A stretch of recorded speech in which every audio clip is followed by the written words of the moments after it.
Hi, Chad Lang here. In another video that I did a number of years ago now, the video is called Why I Can Never Be Converted. And in that video, I talk about a conversation that I had with my cousin, where basically him and a new member of the church, who happens to be happened to be a roommate at this time in the past in my life, were having a difference of opinion on some scripture in the Doctrine and Covenants, which still eludes me to this day, and I really don't care about whether or not the scripture could be interpreted as pertaining to missionary work or service. And I mentioned that conversation because basically my cousin, I'm the first person he's got to come to, and I'm the least caring person on this matter.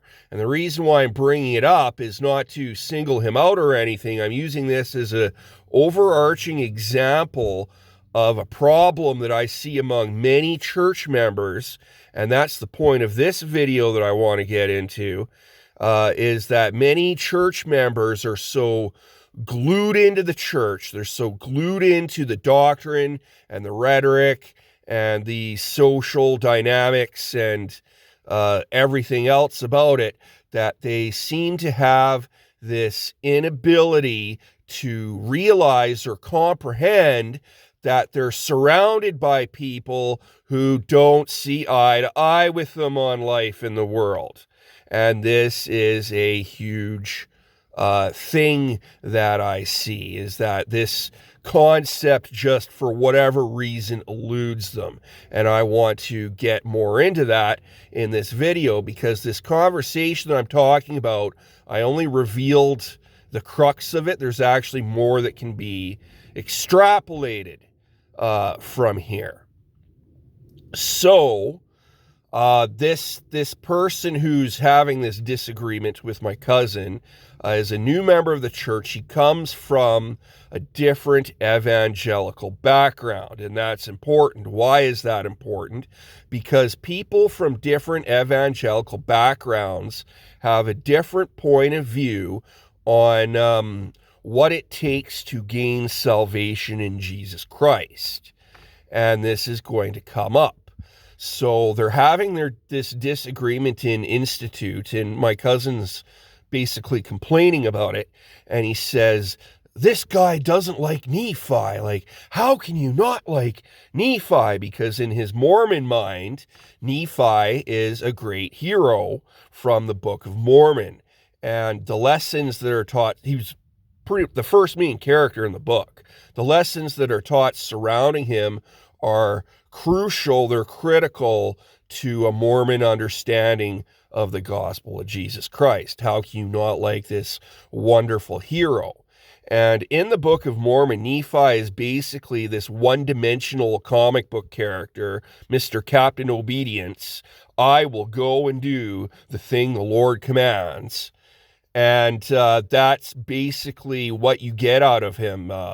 He's always obeying the Lord. He's always doing what he's told. He's always leading his brothers. He's always chastising his brothers whenever they're bad.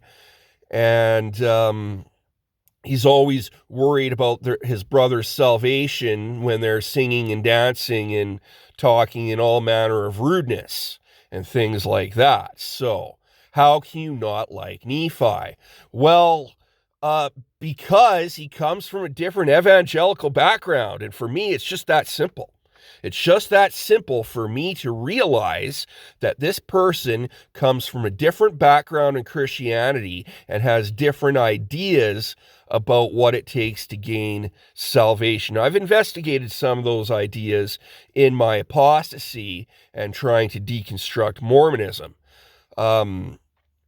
In Christianity, people think that you are saved by grace. You are not saved by works. You are not saved by obedience. You are saved by accepting Jesus Christ in your heart and cleaving unto that acceptance. And then morality comes later. as you work on yourself, basically, or as you seek to live a Christ-filled life and try to be a better person. But you are not saved through works. It doesn't matter what you do, how much you do, how good you are.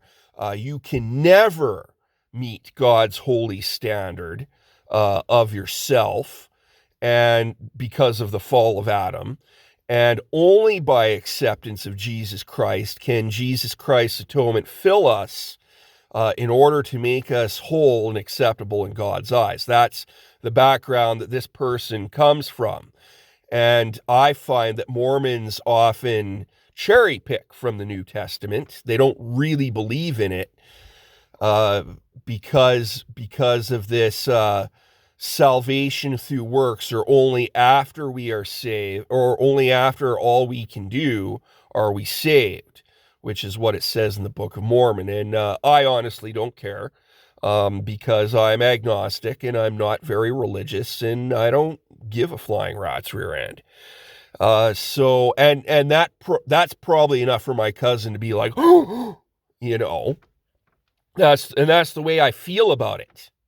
So yeah, he just does not understand why this person's like, I don't like Nephi. And it's just like, well, what part of he comes from a different background and doesn't see eye to eye with what you've been taught all your life can you not figure out? And of course, at that point in my life, I could not say that because I have been like David Storm from the book The Chrysalids, where if I reveal to my family or my peers in the church that I don't see eye to eye with them, that I think differently than they do, that I feel differently than they do, I'm basically asking for trouble. I'm basically revealing my inner darkness and showing them how apostatish my thoughts are, and that's grounds for a lot of problems that I don't want from them, basically. So I had to physically leave, and I had to get away and start discussing these things from a position of safety where there would be no backlash. So, he doesn't like Nephi. And this illustrates a common example I see in the church where people in the church just don't understand the thought processes of other people in life. Okay? You know, people in the church, as far as I can see, for the most part, simply expect you to just bend over backwards to get on board with their rationale, and for you to think that it's the greatest thing you've ever heard in your life. And how can you not think that? And what this shows is a severe lack of ability to understand other people and other people's differences. And it shows. It shows when you open your mouth and words come out. And one thing that the Book of Mormon says is, dispute not because ye see not, because you receive no witness until after the trial of your faith. So the Book of Mormon condemns doubt. It tells you to suspend disbelief. And if you don't actively choose to do this, you're a bad person. You're a faithless, bad person. And so people like my cousin, they just simply expect a new convert to the church to totally hop on board with all the rationale and the rhetoric and not understand that he just comes from a different background. This should not be a difficult concept. Okay, if it is a difficult concept, I don't know how to help you. And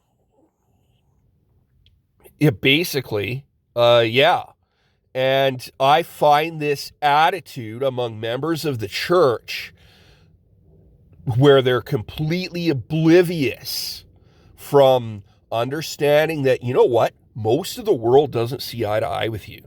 Whether you really, really, really, really, really, really, really want them to or not, they don't. Okay? At some point in your life, you have to face that reality. I did at a very early age, And I've found that a lot of my peers in the church, and a lot of people who are just entrenched and glued in, haven't. Still, to this day, they just do not comprehend the fact that people's worldviews are different, people's desires are different, people's opinions are different. You know, the way people are navigating life in the world is different, and you can't just expect them to suspend that, to ignore that, to get rid of whatever crazy notions are going on in their worldly brain and think what you think instead. You have to figure out how to understand them and then successfully negotiate with that. And this is a major problem that I've seen in the church for most of my life, especially in the bigger centers where you have more members. And that's a problem because, for the sake of argument, let's say that this is the one true church that God actually requires everyone on planet Earth to join in order to be saved.